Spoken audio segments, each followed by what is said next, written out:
Здравейте, приятели на LaptopBG мобилните компютри, отново Георги Добриков е с вас в нашето YouTube ревю. Какво друго, ако не нови модели лаптопи имам да ви показвам, всъщност серията на Samsung ActiveBook 2 не чак толкова нова на световните пазари, но пък от известно време е в България и предлагам заедно да видим какво ни предлага тя. Може би интересно да кажем, че всички нови лаптопи на Samsung ще идват под ATIV обозначението, като различните серии ще ни ориентират за различните класове и така наречени таргет групи. Моделите, които ще намерите, са ориентирани предимно към по-ниския и среден ценови клас, говорим за ActiveBook 2, като насреща имаме вече познатите черти на предходните модели на компанията. Това е приемственост, сравнително непретенциозен и приятен външен вид. Отново за направата им е използвана пластмаса, като традиционно моделите на Samsung от средния и по-нисък ценови клас са с такава изработка. Понякога ActiveBook 2 действително оставя усещането за по-бюджетен лаптоп. Не се усещат чак толкова масивни, колкото някои други модели конкурентни в този клас, но пък до сега Samsung пожънаха сериозни успехи в продажбата на този тип лаптопи, които се оказаха много качествени като изработка, с сравнително незначителни оплаквания от техническо естество. Визирам конкретно трета серия лаптопи на Samsung, на които ActiveBook 2 бива наследник.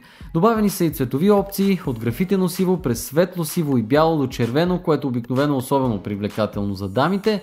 15,6 инчов дисплей по традиция с матово покритие, както и стандартната HD Ready резолюция 1366x768 пиксела.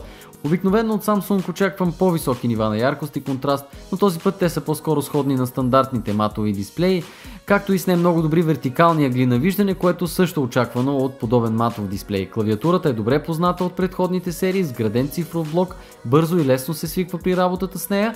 Тъй като на серията е отреден на широк ценови диапазон, тя трябва да предложи обширна хардуерна гама от по-бюджетните двуядрени варианти на Intel Pentium.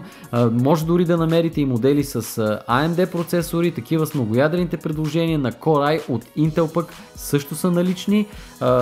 До Haswell платформите същото се отнася и за видеото. Вградените ускорители на Intel с поделена памет могат да бъдат използвани, но в други модели може паралелно да намерите и Nvidia с Optimus технологията, разбира се, с до 2 ГБ собствена памет. Това не са карти от висок геймърски клас, но са сравнително способни. Ще може да играете не една и две игри с тях, макар и не на високи детайли и не с твърде високи изисквания към хардуера, но все пак ще имате тази опция. В заключение мога да кажа, че новите ActiveBook 2 вероятно ще са добър отговор на търсенето на тези от вас, които искат машина за по-популярни компютърни нужди. От сърфиране в интернет и офис работа до забавление с HD филми и някоя друга компютърна игра.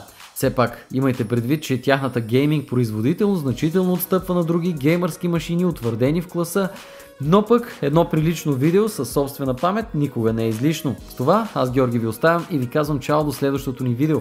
LaptopBG е мястото за повече информация за серията, а ако искате да следите редовно клиповете ни, subscribe бутонът в YouTube канала ни е точно за вас. Чао!